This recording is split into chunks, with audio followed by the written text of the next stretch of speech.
High বন্ধুরা, কেমন আছো? আশা করি ভালো আছো। আবারও নিয়ে চলে এলাম নতুন একটা ভিডিও। ভালো লাগলে লাইক কমেন্ট করবেন, আর সব বন্ধুদের কাছে ভিডিওটা পুরোপুরি শেয়ার করে দেবেন। আর পুরোপুরি ভিডিওটা দেখবেন, টেনে টেনে দেখবেন না, তাহলে কিছুই বুঝতে পারবেন না। দেখতেই পাচ্ছ, দেখো আমি এখানে মাংস নিয়ে এসেছি। এগুলো সলিড মাংস নিতে হবে, আর অবশ্যই মাংসটাকে ভালো করে ধুয়ে নিতে হবে যাতে কোনো গন্ধভাবটা না থাকে। আর এই দেখো, এখানে আমি ময়দা নিয়ে নিয়েছি। এই যে এটা ময়দা নিতে হবে, আর এখানে ময়দাটা নিয়ে ভালো করে এটা ময়ান দিতে হবে, যেটি হোক। এবার ভালো করে এটা মেখে নিতে হবে, একটু হালকা পরিমাণে লবণ দিতে হবে, আর একটু তেল দিতে হবে, যেমন লুচিটা হবে আর কি, তেমনভাবে করে এটাকে ভালো করে ময়ান দিয়ে এটাকে ভালো করে জল দিয়ে পুরো মেখে নেবো আমি এখন। একদম পুরো ঝোল করা যাবে না, যেটি হোক একটু টাইট টাইট থাকবে। আর ডোটা যাতে বড় বড় হয়, একটু মিডিয়াম, বেশি বড় রাখা যাবে না, আবার বেশি ছোট করা যাবে না। যেমন আটার দলার থেকে একটু দলাটা একটু বড় হবে, হালকা মতো আর কি। দেখতেই পাচ্ছ আমার দলাটা পুরো কাটা হয়ে গেছে। এই দেখো, কড়াইতে আমি তেল দিয়ে দিয়েছি অলরেডি। এখন কড়াইয়ের মধ্যে তেল দিয়ে দিয়েছি। আর এবার ভালো করে এটাকে আমি এখন ভেজে নেব। মাংসটাকে আমি আগে করে নিয়েছি, মিক্সচার করে নিয়েছি, যেটি হোক। এবার তেলটা ভালো করে গরম করে নেবো আমি। মাংসের মধ্যে যেরকম মশলা দেওয়ার মতন সেরকমভাবে আমি মশলাটা মিক্সচারে করে নিয়েছি। এই যে এবার এটা আমি পুরো তেলের ওপরে দেবো। এর মধ্যে পেঁয়াজ আছে, আদা আছে, একটু লঙ্কা আছে, যেরকম মাংসতে মশলা দেওয়া হয় সেরকমভাবেই দিয়েছি। এবার জিরের গুঁড়োটা অল্প করে দিয়ে দেবো। এবার মশলাটা ভালো করে আমি ভেজে নিতে হবে। নিয়ে এবার আমি মশলার ভিতরে এটাকে আমি লবণ, হলুদ, জিরের গুঁড়ো পুরোটা দিয়ে দেবো। এখন যেটি হোক মশলাটা একটু ভেজে নিতে হবে, পুরো ভাজা ভাজা করে ফেলতে হবে যাতে কাঁচা গন্ধ ভাবটা না আসে। এই যে এরকমভাবে পুরো ভেজে লাল লাল করে ফেলতে হবে। যতক্ষণে লাল না হবে ততক্ষণে মাংস ডোটা আমি দিতে পারছি না। যেটি হোক, আমার এই আদাটা গোটা পড়ে গেছে, তার জন্য আমি আদাটা তুলে নিচ্ছি। এতে আমার মিক্সারের বাটিটা একটু প্লেটটা সমস্যা আছে, তো তার জন্য আমার আদাটা গোটা গোটা হয়ে গেছে। যাই হোক, এই গোটা আদা থাকলে হবে না, না হলে বেলার সময় সমস্যা হয়ে যাবে। যাই হোক, এটাকে আমার এখন অলরেডি দেখতেই পাচ্ছ ভাজা ভাজা হয়েও গেছে। এবার লঙ্কার গুঁড়ো, জিরের গুঁড়ো, হলুদ গুঁড়ো, এবার আমি এগুলো দিয়ে দেবো পুরোটাই। এবার যেটুকু যেটুকু লাগবে সেইভাবে দিতে হবে, যাতে পুড়ে না যায়। আবার হলুদটার জন্য সেইভাবে দেবে। এবার আমি লবণটা দিয়ে দিচ্ছি।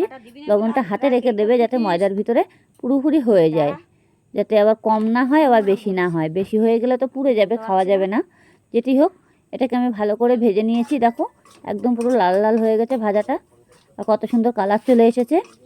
এরকমভাবে ভেজে নিতে হবে। এবার আমি মাংসটা যে আমি ছোটো ছোটো টুকরো টুকরো ছিল, সেটা আমি মিক্সচারে ভালো করে বেটে নিয়েছি, ঘষে নিয়েছি। এটা একদম পুরো মিহি হয়ে যাবে, মিক্সচারে করে নিয়েছি। নিয়ে এটাকে আমি এখন এটার ভিতরে দিয়ে দেবো। যেটি হোক, এটাকে ভালো করে হালকাভাবে আরেকটুভাবে ভেজে ভেজে নিচ্ছি। এই দেখো মাংসটা আমি এখন একটা প্লেটের মধ্যে তুলে নিয়েছি। এই দেখো, একদম দেখতেই বুঝতেই পারবা যেটা একদম পুরো মাংস, কিন্তু মাংসটার কালারটা কত সুন্দর চলে এসেছে, একদম পুরো মিহি হয়ে গেছে মাংসটা। আমি পুরো মিক্সচারে করে নিয়েছি, বেটে নিয়েছি। এবার এটাকে ভালো করে ভাজতে হবে। অলরেডি দেখতেই পাচ্ছি পুরো ঝুরো ঝুরো হয়ে গেছে, আর এটার মধ্যে কোনো দানা ভাব নেই আর কি। হাত দিয়ে চাইলেও একদম পুরো হয়ে যাবে, বেললে পুরো ময়দার মতো হয়ে যাবে। এটা পুরো ভাজা হয়ে গেছে আমার অলরেডি। এই দেখো, একদম এত টেস্টি হবে খেতে, না করলে বুঝতেই পারবে না। আর বাচ্চাদের তো মুখরুচি খাবার এইসব খাবার, আর বাইরে খেতে গেলে প্রচুর টাকা দাম এমনিতে এগুলো মাংসের পরোটা। যাই হোক, এরকম আমার ডোটা করা ছিল, দলাটা, সেই দলাটা দিয়ে আমি এখন আস্তে আস্তে করে আমি এটাকে ভালো করে মুড়ে নেব। ভালো করে মুড়ে নিতে হবে, আবার যাতে ফেটে বেরিয়ে না যায় সেরকমভাবে দেখতে হবে, একটু খেয়াল রাখতে হবে, যাতে আস্তে আস্তে করে ডোটা ভালো করে মুড়িয়ে নিয়ে একটা পাক দিয়ে দেবো আমি। এরকম এক এক করে পুরো দোলাটাই আমি মুড়িয়ে মুড়িয়ে নেবো। এই দেখো আমার ডোটা হয়ে গেছে অলরেডি। এবার আমি হালকা হালকা করে একটু চ্যাপটা চ্যাপটা করে নেব। এই যে এবার চ্যাপটা চ্যাপটা করে নিয়ে আমি যেটি হোক তেল দিয়ে বেলবো না, হালকা হালকা একটু গুঁড়ো দেবো, ময়দা দিয়ে একটু হালকা করে বেলে নেবো। তেল দিলে কী হবে, এটা একটু ছাড়িয়ে ছাড়িয়ে যাবে, যেটি হোক তেল দেবো না। এবার দেখো কত সুন্দর সুন্দর হয়ে গেছে। একটু চ্যাপটা চ্যাপটা করে নিতে হবে, যাতে এই মাংসগুলো যাতে ভিতরে পুরোটা ছড়িয়ে যায়। এইভাবে আমি পুরো দোলাগুলো এক এক করে পুরো দোলাগুলো আমি করে নেব। পুরোটা করে নিতে হবে, যেটি হোক পুরোটা না হয়ে গেলে এখন হবে না। আবারও আমি হালকা করে একটু বেলে নেব। এটা বেলে নিয়ে আমি আবার মাংসগুলো পুরোটাই দিয়ে দেবো। এরকম আমি বেলে বেলে নিচ্ছি, দেখতেই পাচ্ছ। এই যে এরকমভাবে বেলে নিতে হবে একটু। এই যে বেশি বড় করা যাবে না, আবার বড় করলে তখন এটা কি হবে, ডোটাকে নেওয়া যাবে না।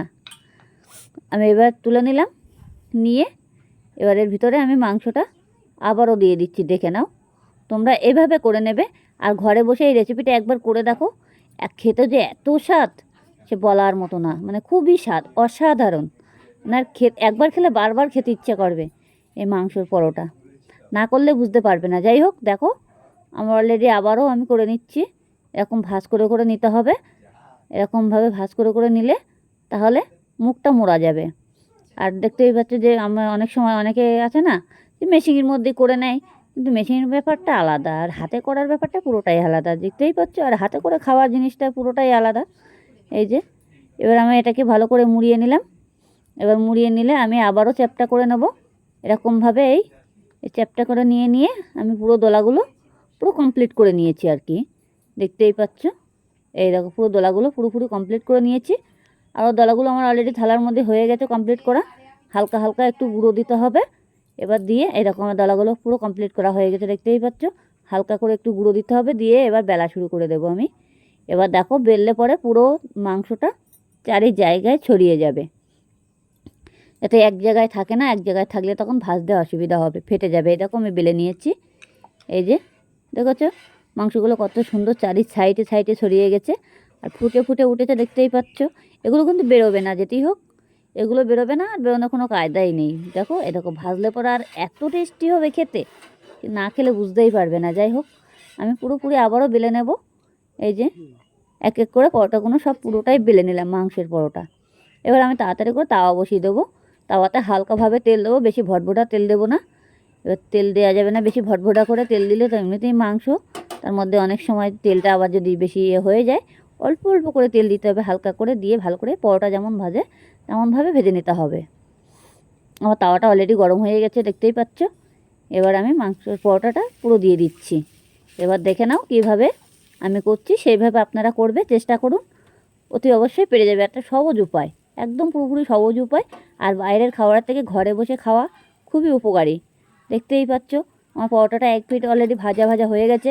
আর মানে যখন দেখবে যে একদম তেলটা কম হয়ে গেছে, একটু পরে দিতে পারো, কোনো অসুবিধা নেই, কিন্তু বেশি ভটভুটো তেল দিয়ে ভাজবে না। বেশি ভটভুটো তেল দিলে কী হবে, মাংসতে টেনে নেবে, তখন তেল তেলে ভাব হয়ে যাবে।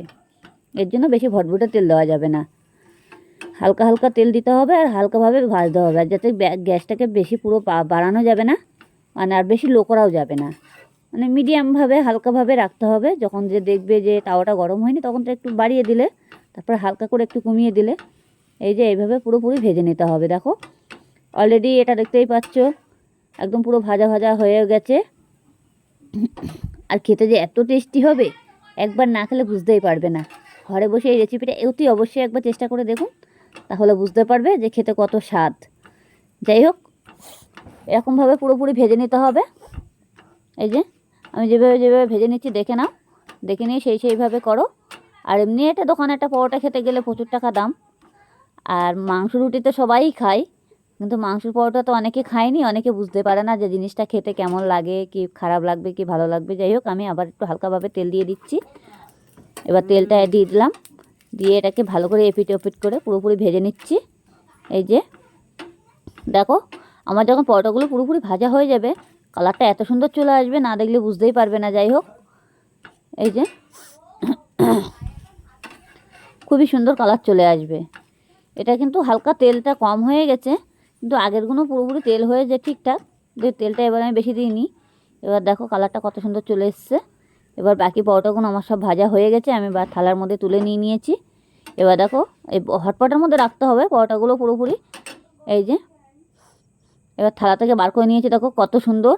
ভালো লাগলে লাইক কমেন্ট করবেন, আর সব বন্ধুদের কাছে ভিডিওটা পুরোপুরি শেয়ার করে দেবেন।